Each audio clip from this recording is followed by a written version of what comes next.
బాబు first class student, నీకు subject తెలియకపోతే ఇంట్లో కూర్చోవయ్యా. ఎందుకట్లా నేషనల్ మీడియాకి వెళ్ళి ఆ ట్రోల్ స్టఫ్ ఇచ్చి రాష్ట్ర పరువును తీస్తావు? నేషనల్ మీడియాకి 4.5 కోట్ల రూపాయలు బడ్జెట్ పెట్టి సెట్ వేసి నీకు నువ్వే ఇంటర్వ్యూ ఇచ్చుకుని నీకు నువ్వే ట్రోల్ మెటీరియల్ అయ్యావు. ఏం అడిగాడు ఆయన? విద్యార్థుల కోసం ఆన్లైన్లో మీరు ఏమేమి ఇంప్లిమెంట్ చేయడానికి చూస్తున్నారు అంటే, ఆన్లైన్లో అంటే ఫర్ ఇన్స్టెన్స్ అన్నాడు. అనగానే ఆ జర్నలిస్ట్ అక్కడ బెత్తరపోయి చూశాడు. ఏంది ఇది ఫర్ ఇన్స్టెన్స్ అంటున్నాడు, నేను అడిగిన క్వశ్చన్ ఏంటి అని అనుకున్నాడు. సరే ఇంకేమన్నా చెప్తాడేమో అని చెప్పేసి చాలా ఆతృతగా జర్నలిస్ట్ చూస్తుంటే ఆన్లైన్లో బీకామ్ పెడతాడంట. ఏం చేసుకుంటారయ్యా బీకామ్ పెడితే? అసలు బీకామ్ అంటే ఏంటో తెలుసా నీకు? డిగ్రీలో గ్రూప్స్కి కోర్సెస్కి తేడా తెలుసా? తెలీదు. ప్రొఫెషనల్ కోర్సెస్ అని ఉంటాయి, డిగ్రీ గ్రాడ్యుయేషన్లో గ్రూప్స్ ఉంటాయి.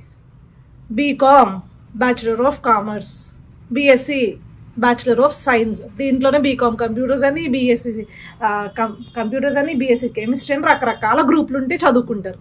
బీకామ్ పెడితే పోయి ఏం నేర్చుకుంటారు యువత కోర్సెస్లో? నీకు కనీసం లోకేష్ అనుకున్న జ్ఞానంలో ఒక 10% అన్న ఉండుంటే రాష్ట్రానికి కర్మ పట్టేది కాదు. ఇంత దారుణంగా నవ్వుల పాలు అయ్యేవాళ్ళం కాదు. నువ్వు అక్కడ నవ్వుల పాలు అవుతుంటే జగన్మోహన్ రెడ్డి నవ్వుల పాలు అవుతారు అని అనరు. ఎందుకంటే నువ్వేదో పెద్ద దేశానికి తెలిసిన సెలబ్రిటీ కాదు కదా, ఆంధ్ర రాష్ట్ర ముఖ్యమంత్రి అని చెప్పేసి నవ్వుకుంటారు ఇట్లాంటివన్నీ మాట్లాడితే. బీకామ్ పెడతావా ఆన్లైన్ కోర్సెస్లో? నువ్వు ఏం చెప్పాలనుకున్నావు, ఏం చేసావు? మళ్ళీ ఆంబోత్లా అరిచావు అసెంబ్లీలో.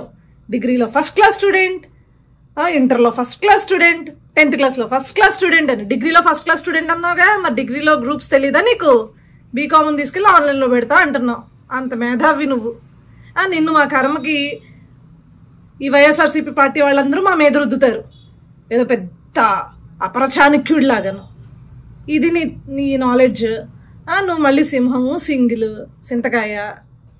సో నువ్వు వెళ్ళక, నేషనల్ మీడియాని అడ్రస్ చేయక, నీ బరువు పోట్ల ఆంధ్ర రాష్ట్ర పరువు పోతుంది.